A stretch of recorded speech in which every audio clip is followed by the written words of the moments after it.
The Three-Body Problem. Part 1, The Seeds of Rebellion. The story begins in the midst of China's Cultural Revolution, a period of intense political and social upheaval. Ye Wenji, a young astrophysics student, witnesses the brutal murder of her father, a professor labeled a reactionary academic authority, at the hands of Red Guards, including her own sister. Disillusioned and heartbroken, she seeks solace in the quiet wilderness of the Greater Khingan Mountains as part of the Production and Construction Corps. Here, amidst the deforestation and environmental destruction, she encounters Bai Mulin, a reporter who shares her concerns. He introduces her to Rachel Carson's Silent Spring, a book that profoundly impacts her worldview. Yi begins to question humanity's relationship with nature and ponders the possibility that evil is an inherent part of human nature. Driven by this belief, Yi seeks a force outside the human race to achieve moral awakening. She agrees to copy a letter written by Bai Mulin to the central leadership, criticizing the environmental damage caused by the construction corps.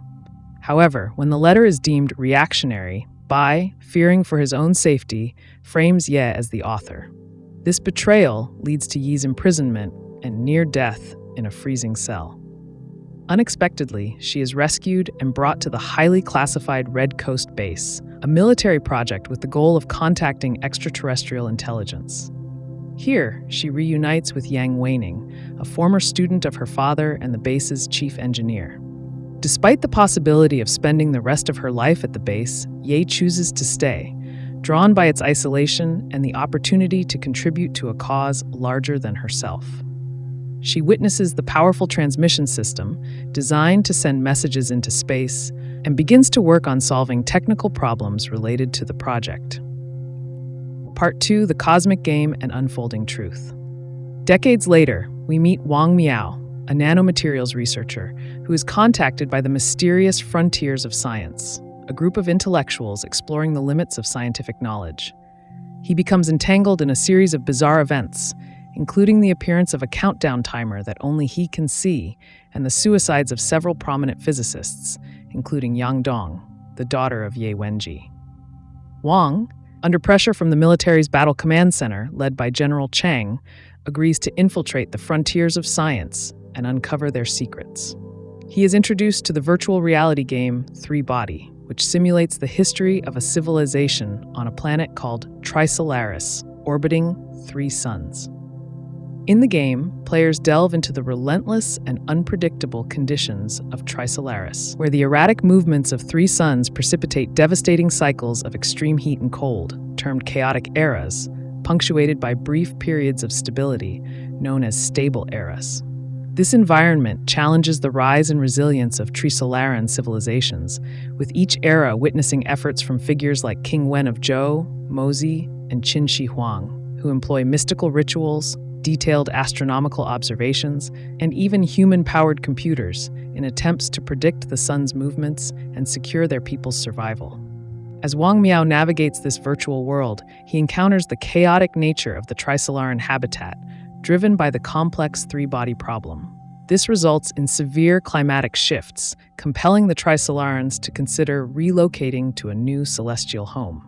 These experiences in the game, along with his interactions with Shen Yufei and Wei Cheng from the frontiers of science, prompt Wang to ponder the essence of reality and the confines of scientific exploration. The enigmatic countdown timer and the looming threat of a global catastrophe further amplify his concerns, leading him to question the very nature of existence and the future of humanity in the universe. Wang's involvement with the frontiers of science deepens as he seeks answers about the countdown and the suicides. Shen Yufei, in her characteristically cryptic manner, urges him to halt his nanomaterials research. Wang refuses, determined to defy the forces manipulating him. However, when the countdown stops precisely as he shuts down his research project, he realizes the connection between his work and the mysterious events. He seeks answers from Shen, who reveals that his nanomaterial research poses a significant threat to the Trisolarans. She challenges him to witness the countdown on a grander scale, promising that the entire universe will flicker for him. Wang, desperate for answers and support, turns to Shi Qiang, the gruff and cynical police detective. Despite Xi's skepticism and rough demeanor, Wang finds comfort in his grounded perspective and his refusal to be intimidated by the seemingly supernatural events. Cixin, with his streetwise pragmatism and anything sufficiently weird must be fishy rule, encourages Wang to stay strong and continue his research, believing that scientific progress is the best way to fight back against the unknown enemy. Part 3. The Earth Trisolaris Organization and Humanity's Fate. Seeking answers, Wang visits Ye Wenji, who reveals the truth about Red Coast Base. During her time there, she discovered that the sun could amplify radio signals and used it to send a message into space, unknowingly inviting a response from Trisolaris. She learned about their civilization's struggles and their plan to invade Earth. Ye reveals that she has formed the Earth Trisolaris Organization, ETO, a group of humans who believe that Trisolaran intervention is necessary to save humanity from itself. The ETO has grown rapidly, attracting members disillusioned with human civilization and its destructive tendencies. However, the organization is divided into factions: the Adventists, who desire the complete annihilation of the human race; the Redemptionists, who worship the Trisolarans as gods and seek their guidance; and the Survivors, who hope to secure their own survival by siding with the invaders. Wang becomes entangled in the conflict between these factions, witnessing the murder of Shen Yufei and the subsequent crackdown on the ETO by the authorities, led by the ever-present Shi Qiang. As the authorities crack down on the ETO, the urgency to capture the Trisolaran messages becomes paramount. Wang Miao is called upon to contribute to Operation Guzheng, a daring plan to intercept the ship Judgment Day, the Adventists' mobile base, and the repository of the intercepted messages as it passes through the Panama Canal.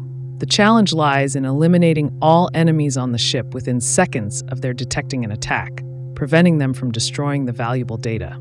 Conventional weapons prove inadequate, as they would either take too long to disable the crew or risk damaging the computer equipment. It is Shi Qiang, with his out-of-the-box thinking honed from years of dealing with criminals, who proposes a solution, using Wang Miao's flying blade nanomaterial to create a deadly net across the canal.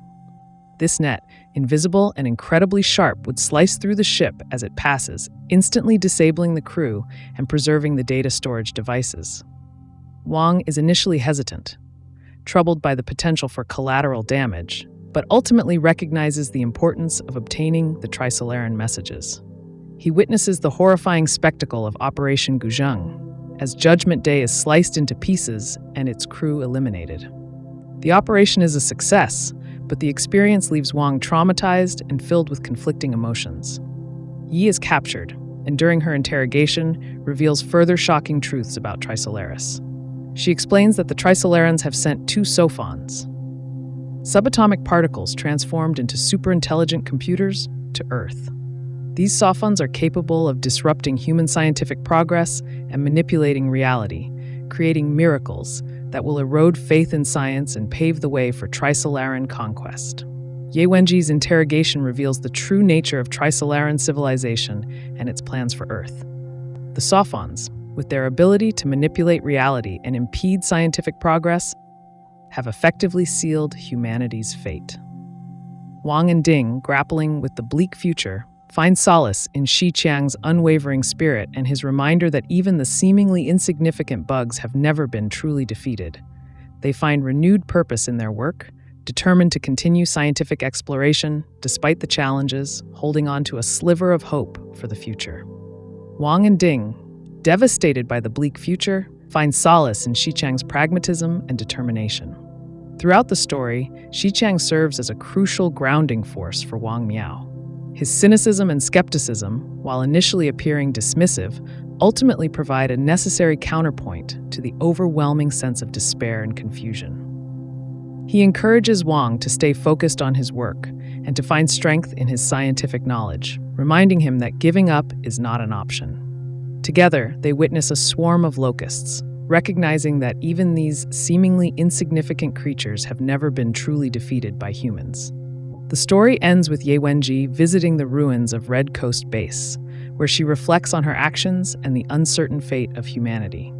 She witnesses a final blood-red sunset, which she sees as both her own and humanity's,